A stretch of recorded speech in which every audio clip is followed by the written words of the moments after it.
Evelyn fired him right there in the hallway, in front of everyone on the 14th floor, over a single sheet of paper he had picked up off the floor. No investigation, no questions worth answering.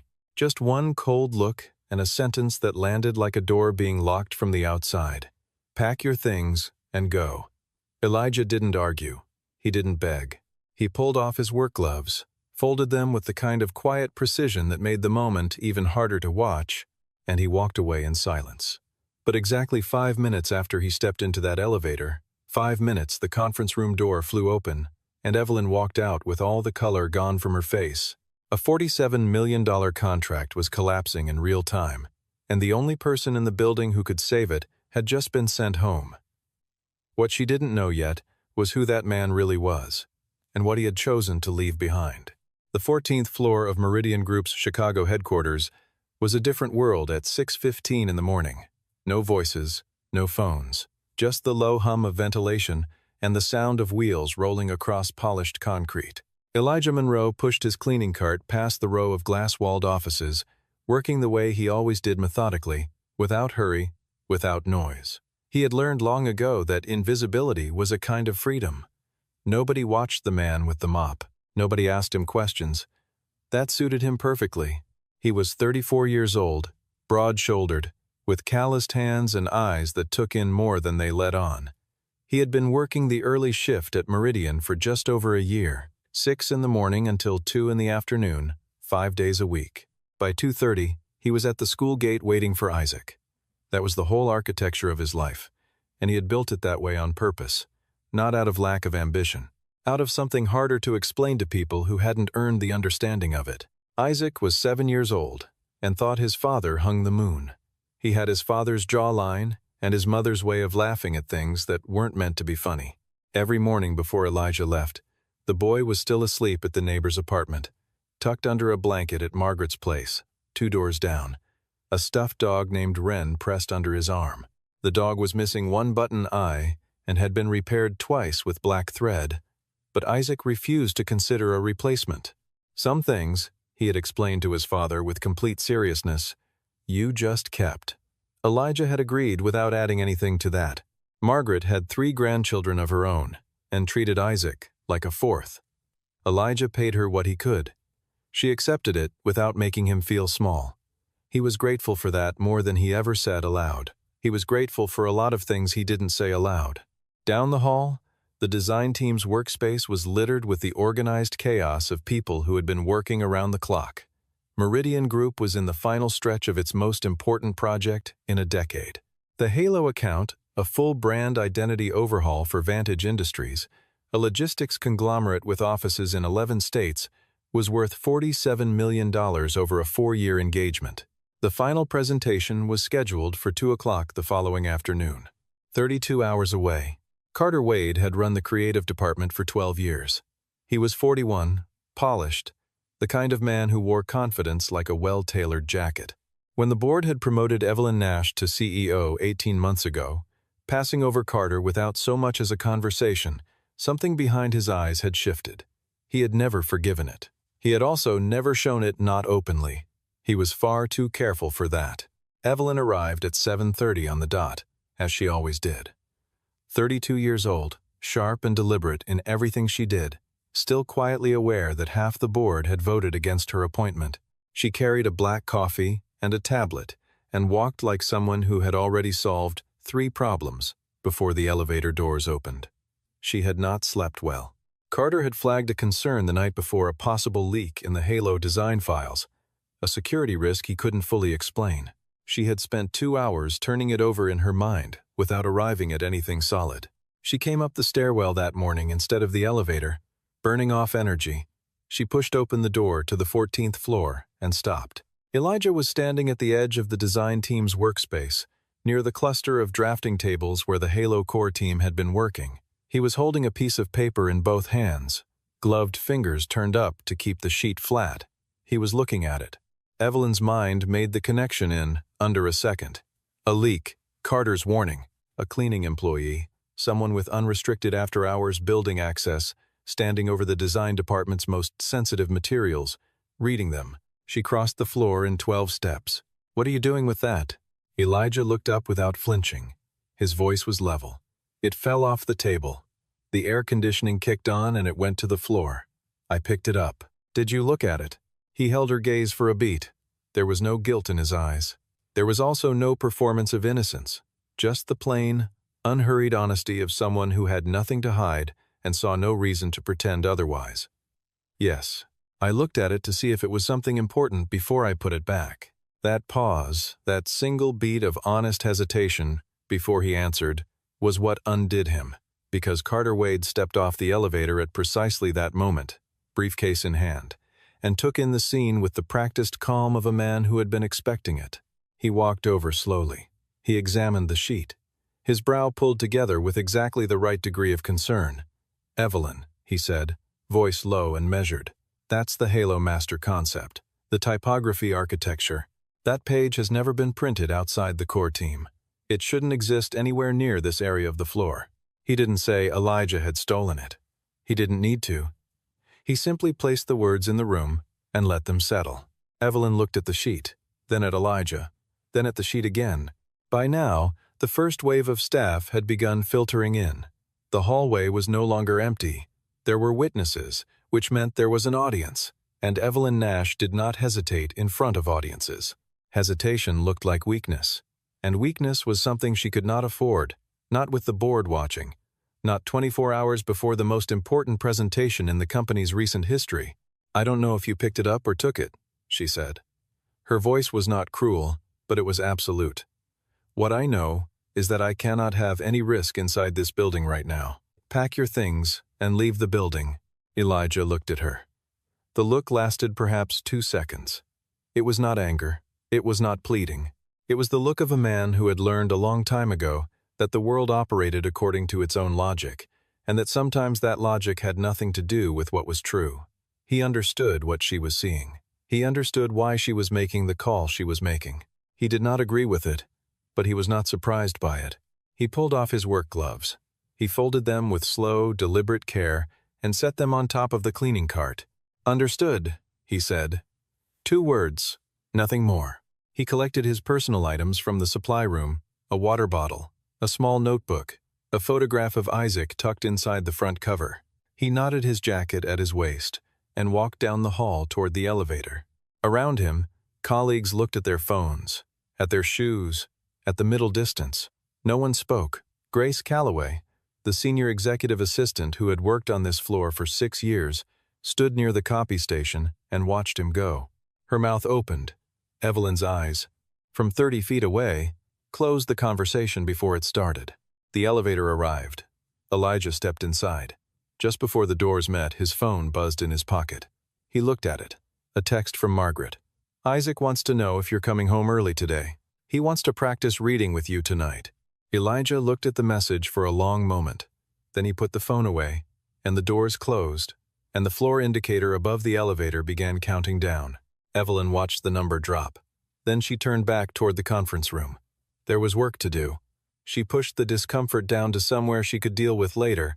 Carter fell into step beside her, already talking about contingency timelines. She had exactly 5 minutes of certainty left. The conference room held 7 people: Evelyn, Carter, Logan Pierce, the digital lead, and 4 members of the Halo design team. The wall screen was lit with the project dashboard. Carter was midway through his final prep walkthrough when Logan opened the primary server folder and went still. The silence lasted 3 seconds before anyone noticed it. "Logan." Evelyn's voice was a prompt.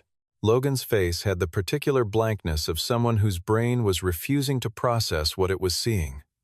He turned his laptop so the room could view the screen. The Halo Master folder was open. The typography system, the core of the entire visual identity, the framework from which every deliverable cascaded, was gone.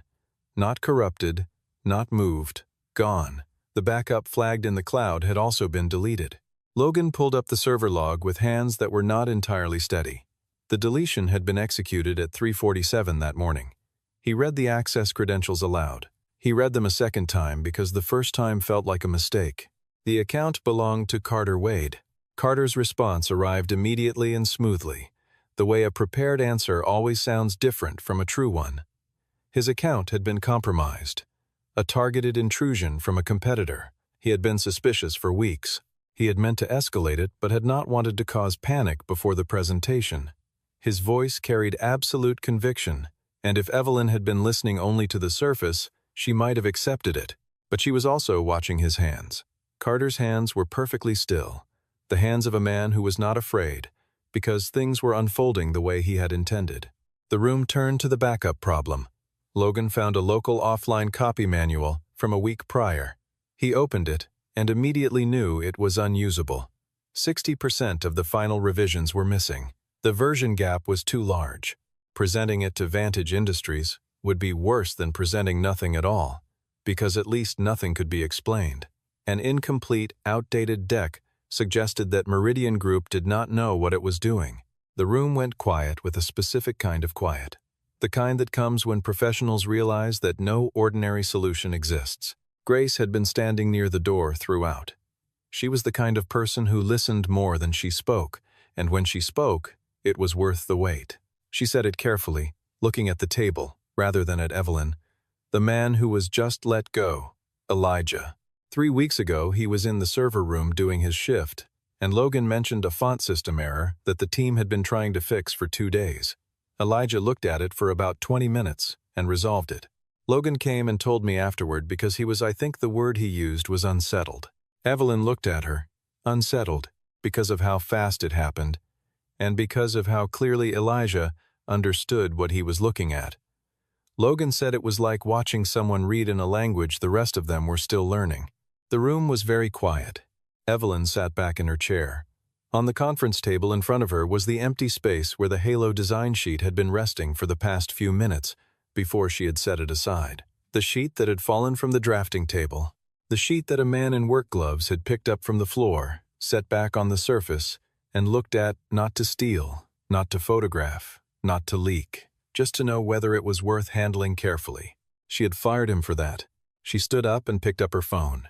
The call went unanswered. She tried a second time. The line disconnected, which meant it had been declined. She set the phone down on the table and looked at Grace. Grace was already at her desk, pulling up the HR database. The employee file for Elijah Monroe was light, a contract hire, not permanent staff, minimal paperwork. The education field read simply, college, unspecified. His home address was listed in the West Side, a neighborhood that was neither wealthy nor destitute, just quietly working class, the kind of place where people went about their lives without much theater. Grace moved to a professional network search. The profile came up quickly, though it had not been updated in 4 years. No photograph. The employment history was short but specific. Senior Visual Identity Designer at Aldrich & Crane Brand Studio, New York, from 2014 to 2019. Aldrich & Crane was not a name that required context.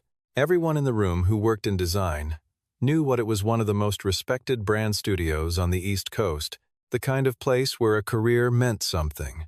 Grace scrolled to the next line. Principal designer and founder, Monroe Design Lab, from 2019 to 2020. Evelyn did not move. Grace searched the firm name. A short article from Design Quarterly, archived from November 2020, came up near the top of the results. The headline was spare and factual. Monroe Design Lab closes following founder's personal tragedy. She read it aloud. She did not read all of it, because some of it was not relevant. The relevant part was this. Elijah Monroe's wife, Diana Monroe, had been killed in a traffic accident in September of 2020. She had been 4 months pregnant with their second child. In the weeks that followed, Elijah had dissolved the studio, liquidated its assets, and returned to Chicago, where he had grown up. His son Isaac was 3 years old at the time. At the bottom of the article, there was a brief direct quotation from a short statement Elijah had released at the time. It read, "I need work I can count on, hours I can plan around, and enough time at the end of each day to be the father my son needs." The conference room was silent. Nobody spoke for a long moment. Logan was looking at the wall. Grace had her hands folded on the desk in front of her, looking at nothing. The room held the particular weight that comes when a group of people simultaneously realizes it has misjudged something irreparably. Evelyn looked at the address on the file. West Side. A walk-up building. A man who had stood at the front of a studio bearing his own name in New York City, who had worked at one of the most respected agencies on the East Coast for 5 years, building a reputation that took a decade to earn, and who had come back to Chicago and taken a cleaning contract because it gave him reliable hours and allowed him to pick up his son from school every afternoon. He had not put his education or his career history on his HR intake form. He had not asked for any accommodation. He had simply shown up at 6 in the morning and done what he was paid to do and gone home to Isaac. Carter was looking at the table. His expression was unreadable, but it was not the expression of a man who was surprised. He had known. Evelyn could see it now, laid cleanly over everything else she had seen that morning. He had known who Elijah was, and he had made sure to be walking off that elevator at exactly the right moment. The sheet of paper had not fallen from the table by accident. It had been placed near the edge of a surface that sat directly below the air conditioning vent, in the exact spot Elijah cleaned every Tuesday and Thursday morning, on the morning before the most important presentation in the company's recent history. Carter had built a trap out of an innocent man's routine, and Evelyn had walked into it on his behalf. Evelyn stood up. She told Grace to have security escort Carter from the building. She said it without drama, in the same tone she used for every operational decision. Carter rose from his chair in the unhurried way of someone who had a plan B and knew it. At the elevator, he turned and looked at her from down the hall. He said that this was not over. She told him she knew, but that for tonight it was. The doors closed, and he was gone. She picked up her phone and her car keys. The West Side address was a low, wide apartment building on a street with old trees growing through the sidewalk. A laundromat on one corner, a bodega on the other. Children's bikes locked to the stairwell railing. Evelyn pulled up in front of it just after noon. Grace in the passenger seat, both of them walking up the front path in the particular silence of people who are aware they are on someone else's ground. She saw them before she reached the door. Elijah and Isaac were sitting on the front steps of the building. Isaac had a chapter book open across his knees, following the words with one finger the way children do when they are still making friends with reading. Elijah was next to him, forearms on his knees, a coffee mug in both hands, looking at the street with the focused emptiness of a man letting his mind rest. He was not surprised to see her. He did not look like a man who was surprised by very much anymore. Isaac looked up first. He studied Evelyn with the direct, unself-conscious curiosity of a 7-year-old. "Dad," he said, "someone's here for you." Elijah looked over. He looked at Evelyn, then at Grace, then back at Evelyn. He waited. "Elijah," she started. "You can skip the setup," he said. His voice was not unkind. It was simply accurate. "You need me because of the project. I understand. That's a reasonable thing to need. Just say it straight." Evelyn stopped. In 18 months as CEO, she had sat across from board members, hostile clients, institutional investors, and a managing director who had once thrown a binder at the wall during a budget meeting. None of them had knocked her off her footing the way this man did by asking her to be honest. "You're right," she said. "That's true, but it's not all of it." She paused, and when she spoke again, the corporate register was entirely gone. "I made a decision this morning without enough information and without giving you a fair chance to explain yourself. I want you to know that I know that." Isaac had stopped reading. He was watching the adults with the polite attention of a child who has learned that adult conversations are sometimes important. Elijah looked at his son for a moment. He set down his coffee mug. "Give me a few minutes," he said. He went inside and knocked on Margaret's door and came out 2 minutes later, pulling on his jacket. They sat on the building's front steps together, Evelyn and Elijah, and the negotiation that followed was the most direct conversation Evelyn had conducted in years. He asked her what she needed. She told him, the complete Halo visual identity system, rebuilt from brief, presentable to a sophisticated client by 2 o'clock the following afternoon. She named a figure 10 times his monthly contract rate, with a performance bonus on top. He said he didn't need the money at that level. She waited. He told her 3 things.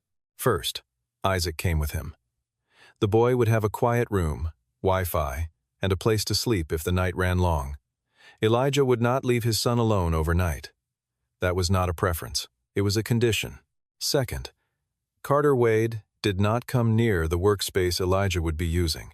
He did not want an explanation on the record. He simply required it. Third, when the project was delivered, the creative credit in the Vantage Industries contract documentation would carry his name, Elijah Monroe, designer of record, not hidden inside the company attribution. His name, visible. Evelyn heard the first two conditions and agreed to them without hesitation. The third one she heard differently.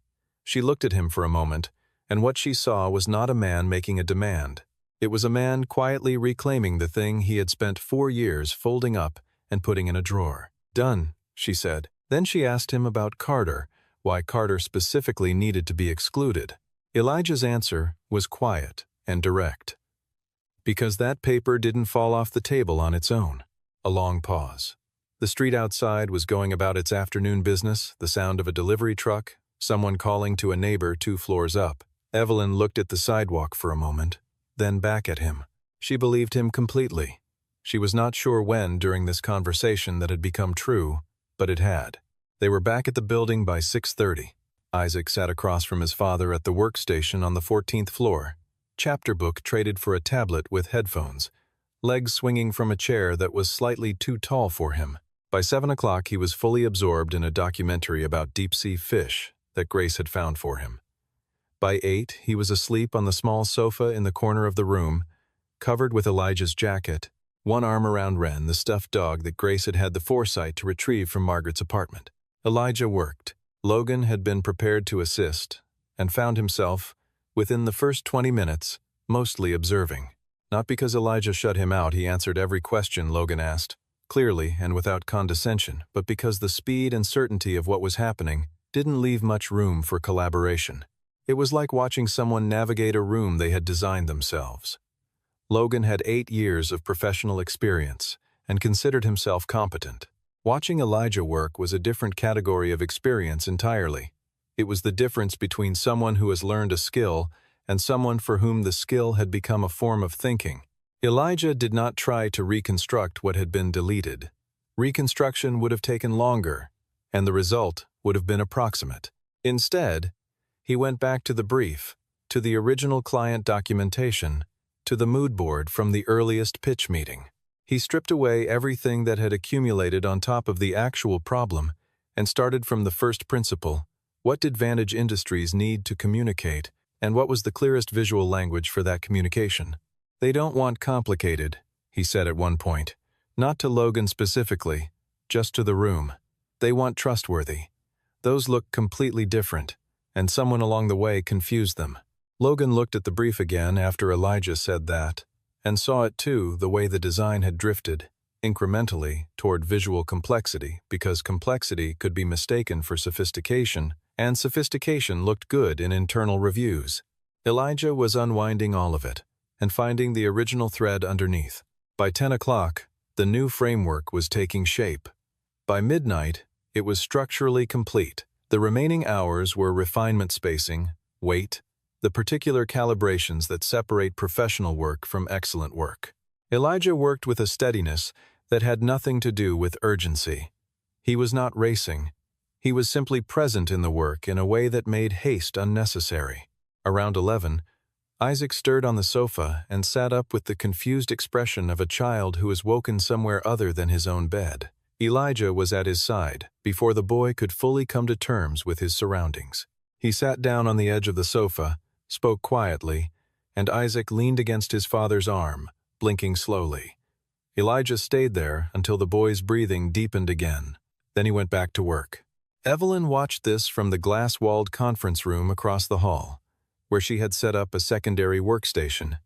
She had not gone home. She had told herself it was because she needed to be present if anything came up.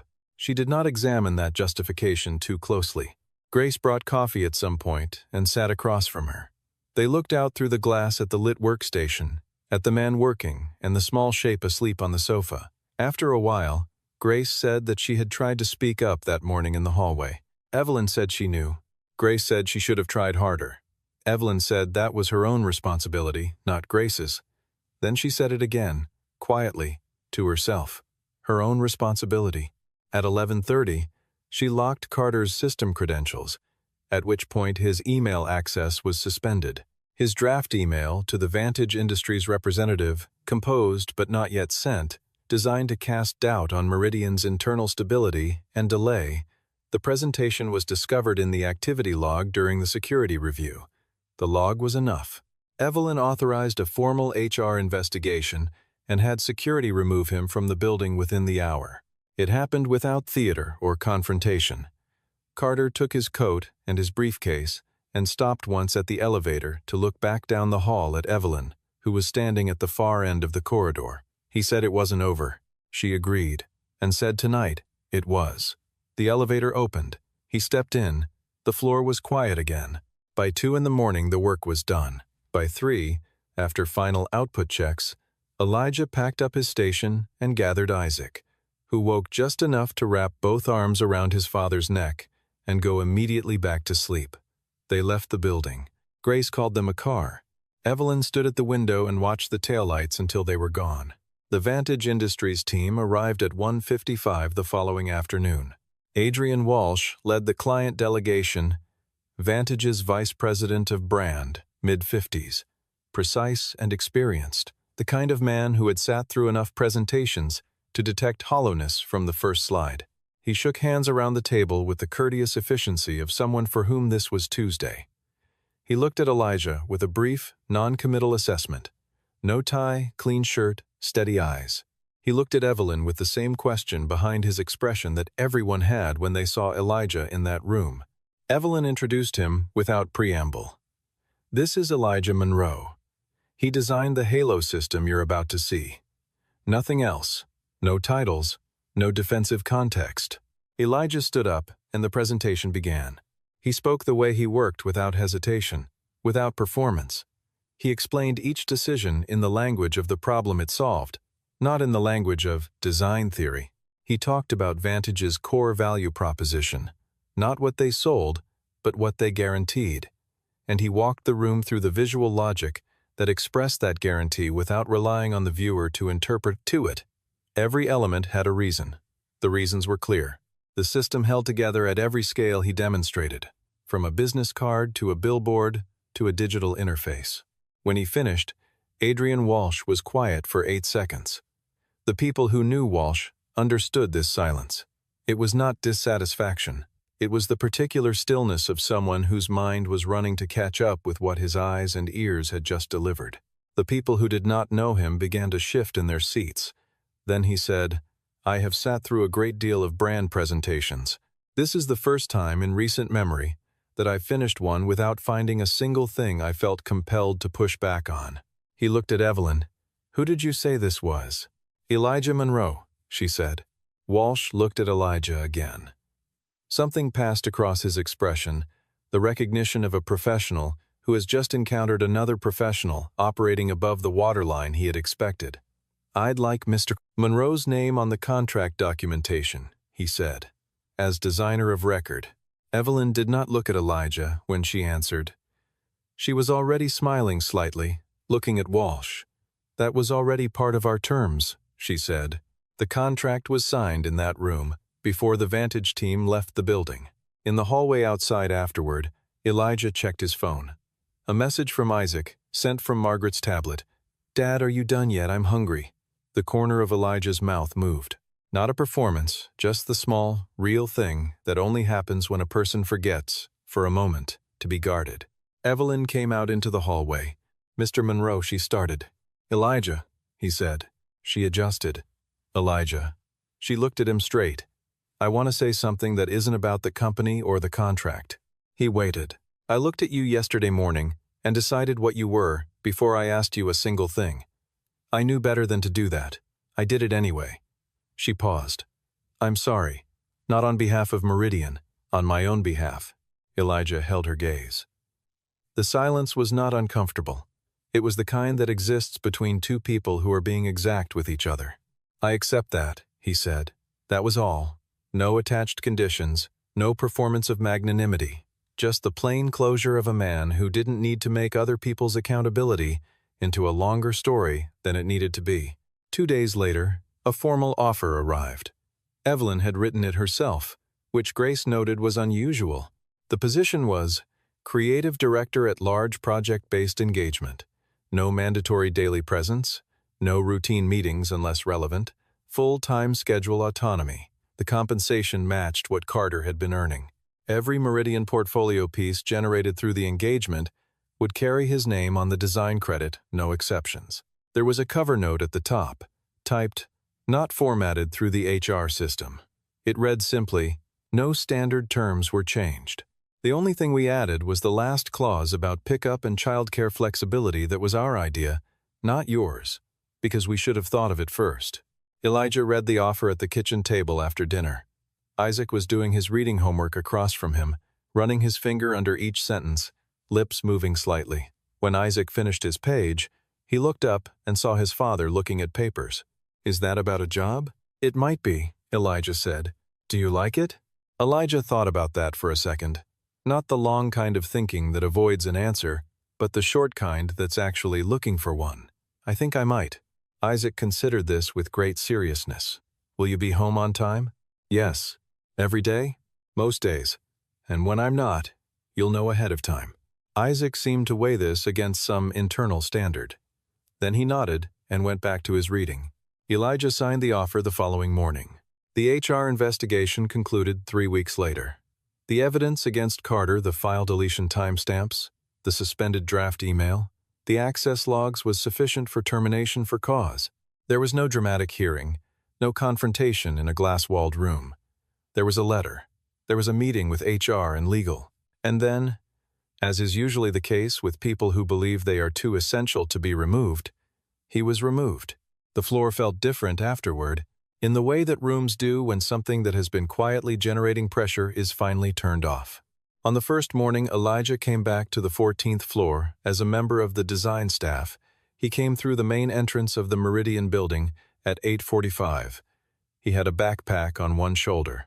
Isaac was beside him, walking with the particular alertness of a 7-year-old encountering a new environment, head moving, eyes tracking, taking inventory of everything. It was a school holiday, and Margaret had a family thing, and Elijah had mentioned it to Grace 2 days earlier. Grace had made a room available without being asked twice.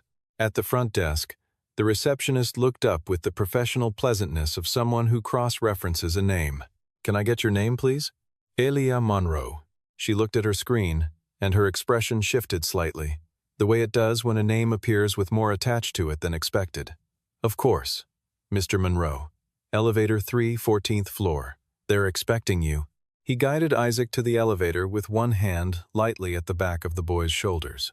Isaac stepped in and looked up at the floor numbers above the doors, with the wide-eyed focus that buttons and mechanisms always inspired in him.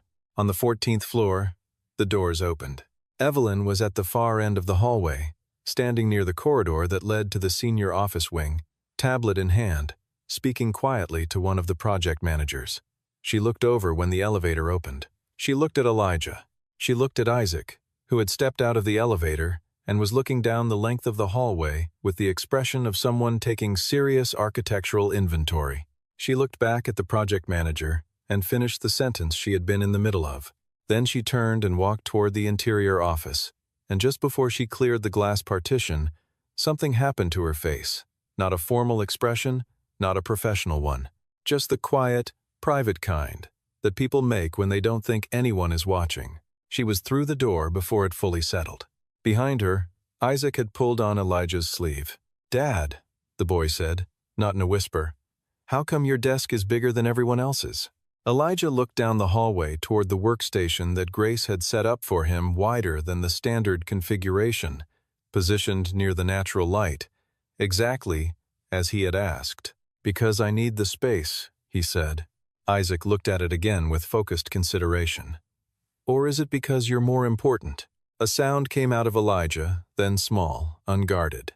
The particular laugh of someone who hasn't used it in a while and has almost forgotten what it feels like.